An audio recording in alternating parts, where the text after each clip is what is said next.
ओम शांति। आज 6 अप्रैल 2022 के साकार मधुर महावाक्य हैं। मीठे बच्चे, ज्ञान की गुह्य बातों को सिद्ध करने के लिए विशाल बुद्धि बन बहुत युक्ति से समझाना है। कहा जाता है, सांप भी मरे, लाठी भी न टूटे। प्रश्न है आज का, हाहाकार के समय पास होने के लिए कौन सा मुख्य गुण जरूर चाहिए? उत्तर है इसका धैर्यता का। लड़ाई के समय ही तुम्हारी प्रत्यक्षता होगी। जो मजबूत होंगे वही पास हो सकेंगे। घबराने वाले नापास हो जाते हैं। अंत में तुम बच्चों का प्रभाव निकलेगा। तब कहेंगे, अहो प्रभु तेरी लीला। सब जानेंगे गुप्त वेश में प्रभु आया है। प्रश्न है दूसरा, सबसे बड़ा सौभाग्य कौन सा है? उत्तर है इसका स्वर्ग में आना भी सबसे बड़ा सौभाग्य है। स्वर्ग के सुख तुम बच्चे ही देखते हो। वहाँ आदि मध्य अंत दुख नहीं होता। यह बातें मनुष्यों की बुद्धि में मुश्किल ही बैठती हैं। गीत है आज का, नई उम्र की कलियां। ओम शांति। भगवान उवाच। आगे श्री कृष्ण भगवान उवाच कहते थे, अब तुम बच्चों को निश्चय हुआ है श्री कृष्ण भगवान उवाच नहीं है। श्री कृष्ण तो त्रिकालदर्शी अर्थात स्वदर्शन चक्रधारी नहीं है। अब यह अगर भक्त लोग सुनेंगे तो बिगड़ेंगे। कहेंगे, तुम इन्हों की श्रद्धा क्यों कम करते हो, जबकि इनका निश्चय कृष्ण में है कि वह स्वदर्शन चक्रधारी है। स्वदर्शन चक्र हमेशा विष्णु को या कृष्ण को ही देते हैं। दुनिया को तो यह मालूम ही नहीं कि श्री कृष्ण और विष्णु का क्या संबंध है। न जानने के कारण सिर्फ विष्णु को व कृष्ण को स्वदर्शन चक्रधारी कह देते हैं। स्वदर्शन चक्र के अर्थ का भी किसी को पता नहीं है। सिर्फ चक्र दे दिया है मारने के लिए। उसे एक हिंसक हथियार बना दिया है। वास्तव में उनके पास न हिंसक चक्र है न अहिंसक। ज्ञान भी राधे कृष्ण या विष्णु के पास नहीं है। कौन सा ज्ञान? यह सृष्टि चक्र के फिरने का ज्ञान। वह सिर्फ तुम्हारे में है। अब यह तो बड़ी गुह्य बातें हैं। यह सब बातें युक्ति से कैसी समझाई जाए जो समझ भी जाए, प्रीत भी कायम रहे। सीधा समझाने से बिगड़ेंगे। कहेंगे कि आप देवताओं की निंदा करते हैं क्योंकि वह सब हैं एक समान, सिवाय तुम ब्राह्मणों के। तुम कितनी छोटी छोटी बच्चियां हो। बाबा तो कहते हैं छोटी छोटी बच्चियों को ऐसा होशियार करना चाहिए जो प्रदर्शनी में समझने के लायक बने। जिसमें ज्ञान है वह आपे ही सफ़र करते हैं। हम प्रदर्शनी समझा सकते हैं। ब्राह्मणियों की बड़ी विशाल बुद्धि चाहिए। प्रदर्शनी में समझाने के लिए सर्विसेबल को भेजना चाहिए, सिर्फ देखने का शौक नहीं। पहले तो यह निश्चय चाहिए कि गीता का भगवान निराकार परमपिता परमात्मा शिव है। श्री कृष्ण को भगवान नहीं कहा जाता है, इसलिए गीता भी रॉन्ग है। यह बिल्कुल नई बात हो गई दुनिया में। दुनिया में सब कहते हैं कृष्ण ने गीता गाई। यहाँ समझाया जाता है कृष्ण गीता गा न सके। जो मोर मुकुटधारी हैं, डबल सिरदाज व सिंगलताज, सूर्यवंशी, चंद्रवंशी व वैश्य सूर्यवंशी, कोई भी गीता की नॉलेज को नहीं जानते। वह नॉलेज भगवान ने ही सुनाए। भारत को स्वर्ग बनाया था, तो दुनिया में सच्चा गीता का ज्ञान कहाँ से आए?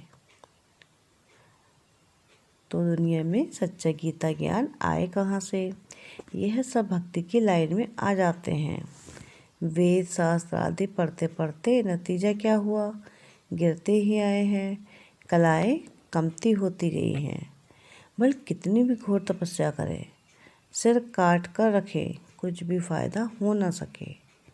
हर एक मनुष्य मात्र को तमोप्रधान जरूर बनना है। इसमें भी खास भारतवासी देवी देवता धर्म वाले ही सबसे नीचे गिरे हुए हैं। पहले सबसे सत्वप्रधान थे, अब तमोप्रधान बन गए हैं। जो बिल्कुल ऊंच पैराडाइज के मालिक थे वह अब नरक के मालिक बन गए हैं। तुम बच्चों की बुद्धि में यह रहना चाहिए कि शरीर पुरानी जुत्ती है जिससे हम पढ़ रहे हैं। देवी देवता धर्म वालों की सबसे जास्ती पुरानी जुत्ती है। भारत शिवालय था, देवताओं का राज्य था, हीरे जवाहरातों के महल थे।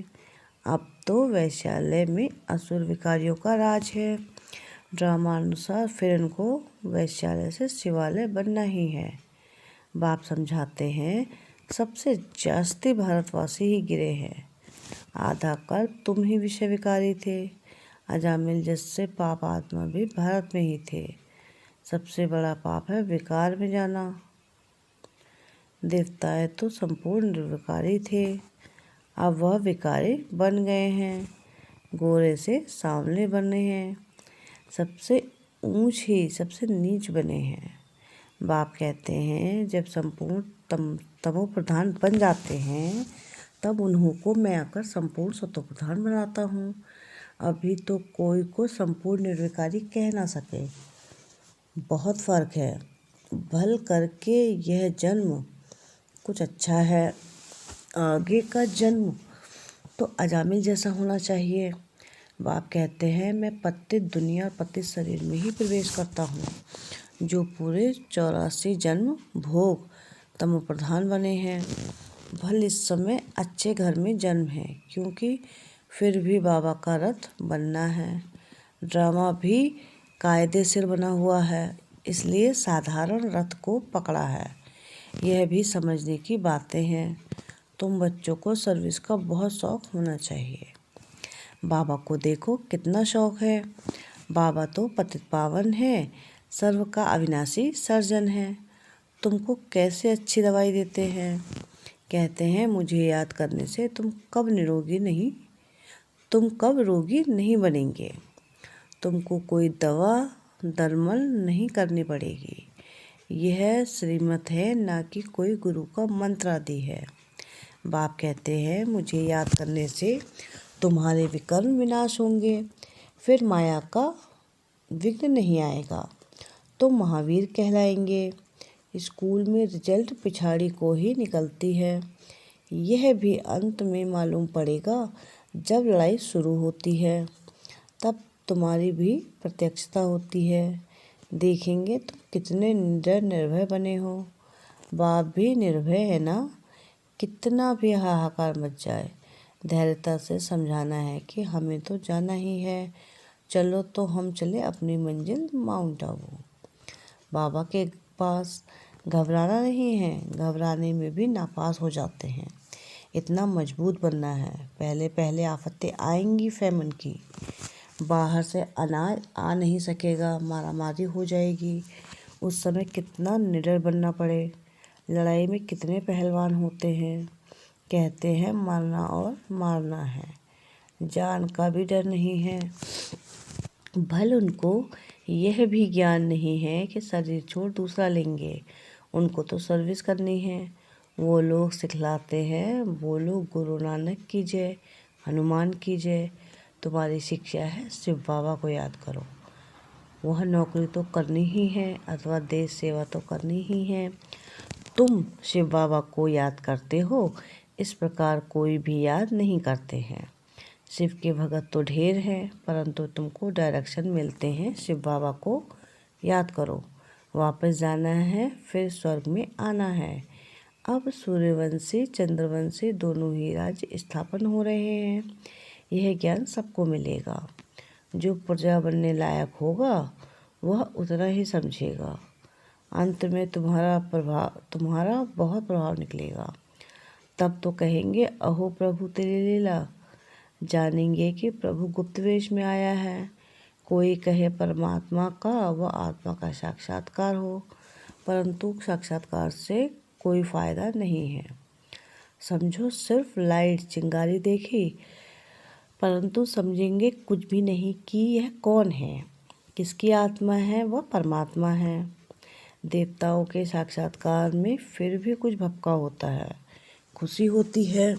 यहाँ तो यह भी नहीं जानते कि परमात्मा का रूप क्या है। जितनी पिछाड़ी होती जाएगी तो बाबा बुद्धि का ताला खोलता जाएगा। स्वर्ग में आना यह भी सौभाग्य है। स्वर्ग के सुख और कोई देख न सके। स्वर्ग में यथा राजा तथा प्रजा रहते हैं। अब ने न्यू दिल्ली का नाम रखा है, परंतु न्यू भारत कब था? यह तो पुराना भारत है। नए भारत में सिर्फ देवता धर्म था। बिल्कुल थोड़े थे, अब तो बहुत है।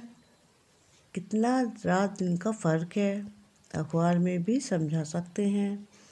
तुम न्यू दिल्ली न्यू भारत कहते हो, परंतु नव भारत न्यू दिल्ली तो नई दुनिया में होगी। वह तो पैराडाइज होगा। सो तुम कैसे बना सकते हो? यहाँ तो अनेक धर्म हैं, वहाँ एक ही धर्म है। यह सारी समझने की बातें हैं। हम सब मूल वतन से आए हैं। हम सब आत्माएं ज्योतिर्बिंदु स्टार मिसल हैं। जैसे स्टार आकाश में खड़े हैं, कोई गिरते भी नहीं हैं, ऐसे हम आत्माएं ब्रह्मांड में रहती हैं। बच्चों को अब मालूम पड़ा है कि निर्वाण धाम में आत्मा बोल ना सके, क्योंकि शरीर नहीं है। तुम कह सकते हो हम आत्माएं परम धाम की रहने वाली हैं। ये नई बात है। शास्त्रों में लिख दिया है कि आत्मा बुदबुदा है, सागर में समझ आती है। तुम अब जानते हो पतित पावन बाप सबको लेने के लिए आया है। 5000 वर्ष के बाद ही भारत स्वर्ग बनता है। यह ज्ञान किसी की बुद्धि में नहीं है। बाप ही आकर समझाते हैं। हम ही राज्य लेते हैं, हम ही राज्य गंवाते हैं। इनकी नो एंड। ड्रामा से कोई छूट नहीं सकता। कितनी सहज बातें हैं, परंतु किसी की बुद्धि में ठहरती नहीं हैं। अभी आत्मा को अपने 84 के चक्र का मालूम पड़ा है, जिससे चक्रवर्ती महाराजा महारानी बनते हैं। यह सब खत्म होने वाला है।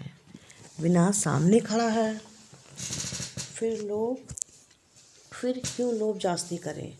धन इकट्ठा करने का सर्विस वेवल बच्चा है तो उनकी यज्ञ से पालना होती है। सर्विस नहीं करते तो ऊंच पद भी नहीं मिलेगा।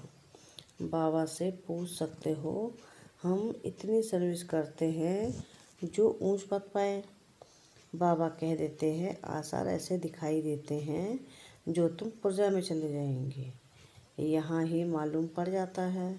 छोटे छोटे बच्चों को भी सिखलाकर इतना होशियार बनाना चाहिए जो प्रदर्शनी में सर्विस करके शो करे। अच्छा, मीठे मीठे सिकरे दे बच्चों प्रति माता पिता बाप दादा का याद प्यार और गुड मॉर्निंग। रूहानी बाप की रूहानी बच्चों को नमस्ते। हम रूहानी बच्चों की रूहानी बाप दादा को याद प्यार गुड मॉर्निंग और नमस्ते। शुक्रिया बाबा, शुक्रिया। धारणा के लिए मुख्य सार है। पहली पॉइंट है कि बाप समान निर्भय और निडर बनना है।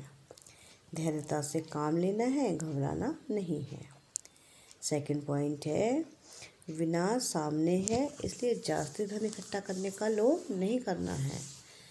ऊंच पद के लिए ईश्वरीय सेवा कर कमाई जमा करनी है। वरदान है आज का, सर्व खजाने जमा कर रूहानी फकुर यानी नशे में रहने वाले बेफिक्र बादशाह भव। बाप दादा द्वारा सब बच्चों को अखुट खजाने मिले हैं। जिसने अपने पास जितने खजाने जमा किए हैं उतना उनके चलन और चेहरे में वह रूहानी नशा दिखाई देता है। जमा करने का रूहानी फकुर अनुभव होता है। जिसे जितना रूहानी फकुर रहता है उतना उनके कर्म में वह बेफिक्र बादशाह की झलक दिखाई देती है। क्योंकि जहाँ फकुर है वहाँ फिक्र नहीं रह सकता। जो ऐसे बेफिक्र बादशाह है वह सदा प्रसन्नचित्त हैं।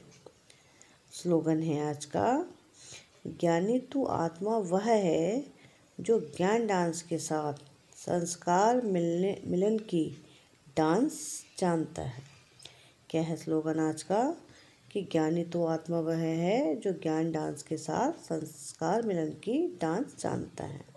अच्छा, ओम शांति, ओम शांति, ओम शांति।